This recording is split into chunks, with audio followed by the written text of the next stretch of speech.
உலகத் தமிழர்களுக்கு வணக்கம். நான் வெங்கிரத்தனம். சூத்திரம் 4 கார் பந்தய உருட்டுகள். எனது சூத்திரம் 4 கார் பந்தயமா, என்னங்க உளறீங்க அப்படின்னு நீங்கள் கேட்கலாம். அதாவது ஃபார்முலா 4 கார் ரேஸ், அதுதான் நம்ம தமிழில் வந்து சூத்திரம் 4 அப்படின்னு சொல்கிறோம். இது இன்னும் எவ்வளோ வேணாலும் கேவலமாக பேசலாம், அந்தளவுக்கு இருக்கு. ஆனால் கிராமப்புறங்களில் ஒரு பழமொழி சொல்லுவாங்க தெரியுங்களா, பெருமைக்கு டேஸ் தின்றது அப்படின்னு. அதாவது பெருமைக்கு பீ திங்கிறது அப்படின்னு இதுக்கு அர்த்தம். பசி பஞ்சம் பட்னியில் கிடக்கிறவங்க கூட 4 பேருக்கு மெப்பாக என்ன உருட்டு வேணாலும் உருட்டுவான் வெளியில்.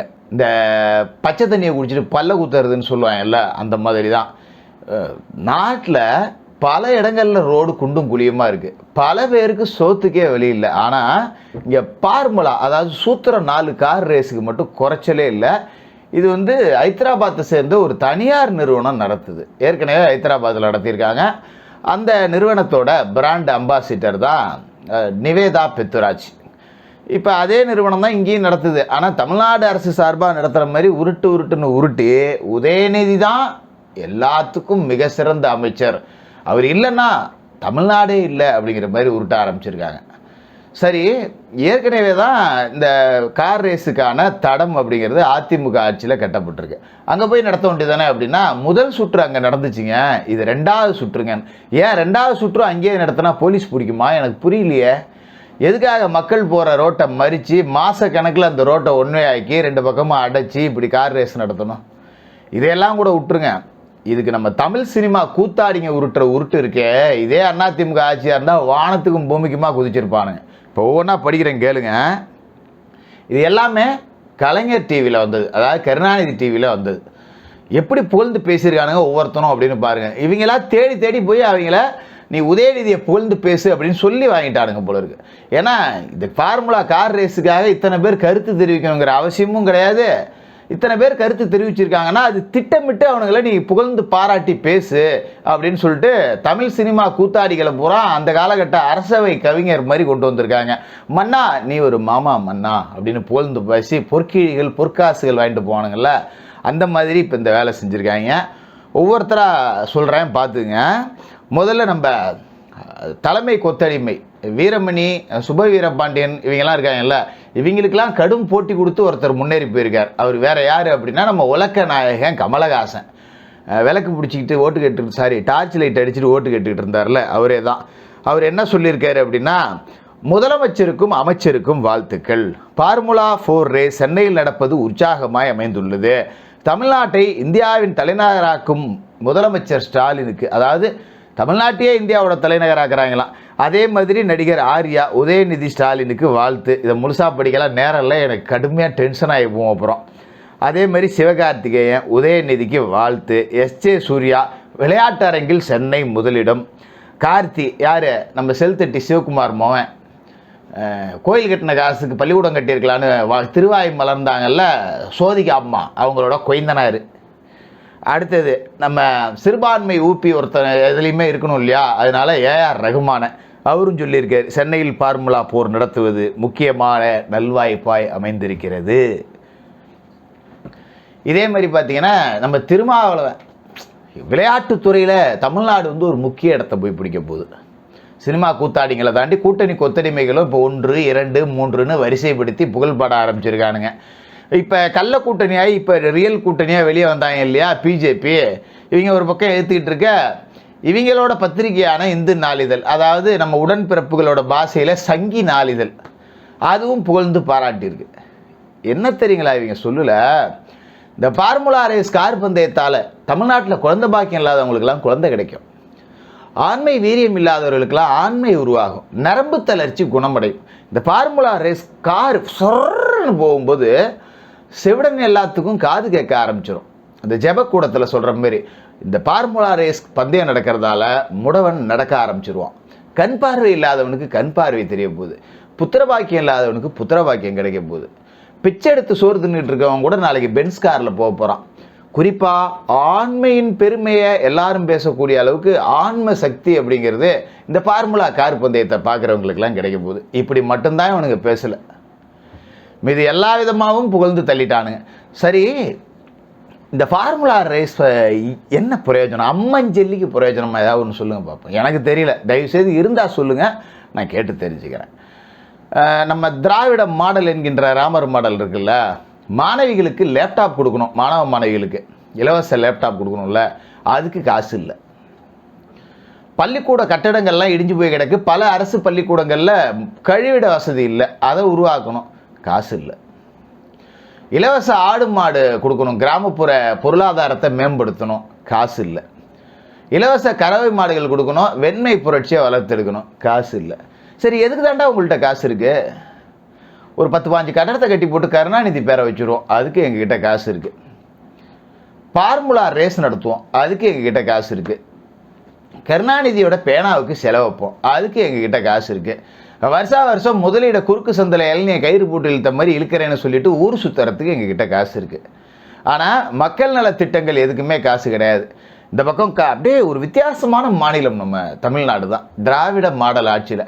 ஒரு பக்கம் அரசு பேருந்தில் படிக்கட்டில் அங்கங்கே பிடுங்கிட்டு ஓடிக்கிட்டு இருக்கு, கவுர் போட்டு கட்டி கொடுத்துக்கிட்டு இருக்கானோ. யூபிங்க வந்து ஸ்டாலினுக்கு முட்டு கொடுக்குற மாதிரி அரசு பேருந்துக்கு கவுறு கட்டி முட்டு கொடுத்துக்கிட்டு இருக்காங்க. நேற்று கூட நீலகிரியில் ஒருத்தன் ஒரு பஸ்ஸை கடத்திட்டு போயிருக்கான், அரசு பேருந்தை 3 கிலோமீட்டர் தான் கடத்திட்டு போயிருந்தான். நம்ம காவல்துறையினர் அவனை விரட்டி பிடிச்சிட்டாங்க அப்படின்லாம் நீங்கள் நினைக்க வேண்டியதில்லை. பஸ்ஸு பிரேக் டவுன் ஆகி போச்சு. நம்ம பஸ்ஸோட கண்டிஷன் தெரியாமல் அந்த நாதாரி கடத்திட்டு போயிருக்காங்க. கடத்திட்டு போனது தான் போனேன், ஒரு தனியார் பேருந்தை கடத்திட்டு போயிருக்க கூடாதாடா, இது 3 கிலோமீட்டர்லேயே நின்று போய் இந்த கருமத்தையாக தூக்கிட்டு வந்தோன்னு சொல்லிட்டு அங்கேயே அவன் போட்டு போய் பிடிபட்டுருக்கான். அரசு பேருந்துகளோட நிலைமை அப்படிங்கிறது இப்படி தான் இருக்குது. நமக்கு தேவையா கோபி இதெல்லாம் அப்படிங்கிற மாதிரி தானே இந்த ஃபார்முலா கார் இருக்கு.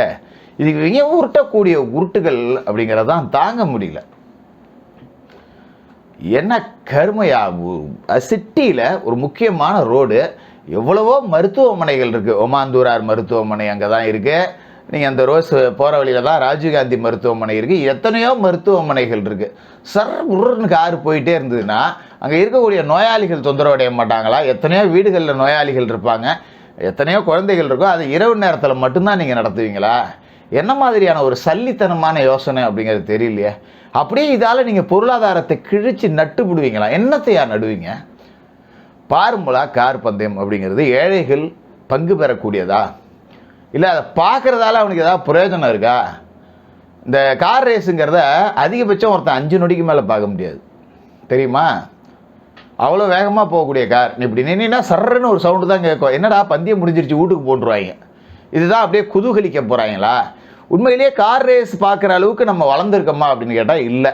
நம்ம உடன்பிறப்புகள் இருக்கானுங்களே, பிஎஸ்எல்வி ராக்கெட் ஏவுதளத்தில் போய் ராக்கெட் ஏவி ஒரு சாதனை படைச்சதுன்னு வச்சுக்கேன், கஞ்சிக்கே வழியில் நமக்கு ராக்கெட் ஒரு கேடா அப்படின்னு உருட்டினதும் இதே 200 ரூபா வாங்கி தான்.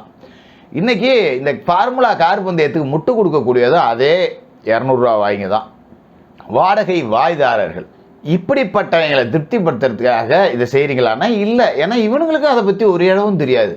இதே நீ கலாச்சாரத்தை காப்பாற்றுறேன்னு சொல்லிட்டு மவுண்ட் ரோட்டில் ஜல்லிக்கட்டு விழா நடத்து, ஒட்டுமொத்த தமிழ்நாடு திமுகவுக்கு பின்னாடி திரண்டு நிற்கும். ஏன்னா இவங்க நடத்த மாட்டாங்க. ஏன்னா தமிழனாக இருந்தால் தானே தமிழ்நாடு கலாச்சாரத்தை காப்பாற்றணும்னு நினைப்பான். நீங்கள் தான் திராவிடர்களாச்சா, உங்களுக்கு எப்படி வரும்? இந்த பொங்கல் விழா வரப்போகுது, அலங்காநல்லூர், பாலமேடு இங்கெல்லாம் நடக்கிற மாதிரி நீ சென்னையில் மவுண்ட் ரோட்டில் பெருசாக செலவாயிடாது. நீங்கள் கொடுக்குற மாதிரி 40 கோடி 50 கோடிலாம் செலவாயிடாது. மிஞ்சி மிஞ்சி போனால் என்ன பண்ண போகிறீங்க?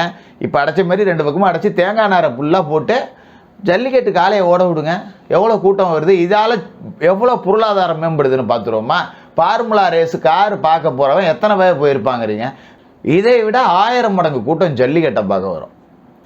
வெளிநாட்டுக்காரன் இந்த கார் பந்தயத்தை பார்க்க வருவான். பொருளாதாரம் கிழிச்சிருங்கிறீங்களே, கூச்சமே இல்லையா உங்களுக்குலாம்? அவன் ஃபார்முலா 1 பார்த்து ரசிச்சு நீங்கள் 4 வச்சுக்கிட்டு எப்பேற்பட்ட கார் ரேசர்கள்லாம் இருக்காங்க. இவன் இங்கே வந்து கலந்துக்கிறவங்களாம் முக்கியமான ரேசரான்னு பார்த்தா கிடையாது. மைக்கேல் ஷூமேக்கரோட கார் ரேசிங்கே பார்த்தவன், செபாஸ்டியன் வெட்டலோட கார் ரேஸே பார்த்தவன் இங்கே வந்து யாரோ ஒருத்தன் ஓடுறதை பார்க்க போகிறானா? 240 கிலோமீட்டர் ஸ்பீடில் கார் ஓடுதான். அவன்லாம் பயிற்சியே 240 கிலோமீட்டரில் பண்ண முடியா, அதுக்கு மேலே தான் பண்ணுவான். நீங்கள் ரோட்டை போட்டு முதல்ல ரேஸ் ட்ராக் இருக்குது பார்த்தீங்களா, அது தெரியும் கார் ரேஸ் ஓட்டுறவனுக்கு. அது ஒரே சர்க்கிள் தான், சுற்றி சுற்றி வர வேண்டியதான்.